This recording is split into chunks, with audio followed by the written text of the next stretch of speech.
Assalamualaikum warahmatullahi wabarakatuh. Nama saya Susi Novitasari, NPM 1901081030. Pada video sebelumnya kan kita sudah membahas tentang materi-materi genetik. Kemudian pada video kali ini saya akan menjelaskan tentang ekspresi genetik. Apa itu ekspresi genetik? Ekspresi genetik adalah suatu proses menentukan sifat organisme yang dilakukan oleh gen. Nah, pada ekspresi genetik ini, prosesnya ada dua, yaitu transkripsi dan translasi. Baik teman-teman, untuk lebih jelasnya kita simak video berikut ini. Sel merupakan unit dasar penyusun makhluk hidup.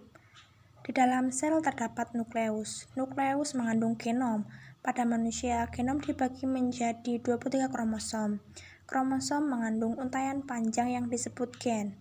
Gen terdiri dari DNA yang mengikat histon. Gen merupakan bagian dari tiap DNA. DNA dapat membuat protein ketika DNA itu ditukar. Ada saatnya DNA menempel pada enzim. Di enzim, rantai double helix dari DNA akan terbuka melebar dan terpisah menjadi rantai DNA yang di atas dan di bawah. Pada saat DNA menempel pada enzim, tiba-tiba datang nukleotida mRNA yang bergerak dari luar ke dalam mengikat nukleotida DNA pada rantainya yang paling bawah sesuai dengan kode genetiknya. Proses pengikatan tersebut akan menyusun nukleotida mRNA menjadi rantai yang disebut mRNA. Proses ini disebut dengan transkripsi. mRNA berfungsi sebagai template protein. mRNA sebelum translasi akan terjadi penghapusan atau penambahan. Kemudian mRNA akan bergerak keluar dari celah nukleus ke ruangan membran sel menuju ribosom dengan cara berenang-renang secara bebas di cairan sitoplasma.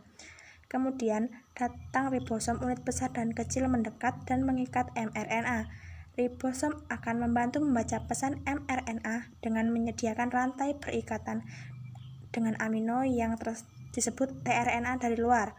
Asam amino mengandung 20 jenis asam yang berbeda-beda dan disebut sebagai asam amino. tRNA telah menyediakan 3 nukleotida sebagai antikodon. Sewaktu-waktu kodon mRNA akan membaca antikodon tRNA dengan pengikatan yang berurutan secara triplet. Karena tRNA dibaca triplet saja, akibatnya asam amino yang sesuai urutan antikodon tRNA akan mendorong kodon mRNA. Lalu terjadilah pengikatan antara asam amino yang terlepas dari satu tRNA dengan asam amino dari tRNA yang baru.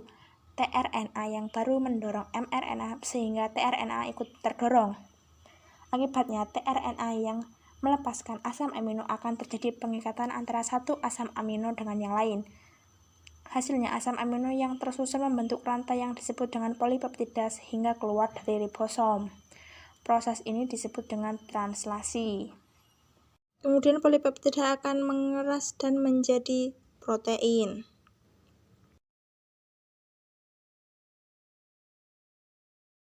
Baik teman-teman, dari video tersebut dapat disimpulkan bahwa ekspresi gen adalah suatu proses menentukan sifat suatu organisme yang dilakukan oleh gen-gen.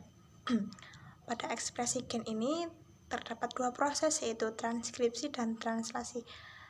Yang dimaksud dengan transkripsi adalah pemindahan informasi genetik dari DNA ke RNA, sedangkan translasi adalah pemindahan informasi genetik dari RNA ke protein. Demikianlah penjelasan tentang ekspresi gen yang bisa saya sampaikan. Kurang lebihnya saya mohon maaf. Saya akhiri. Wassalamualaikum warahmatullahi wabarakatuh.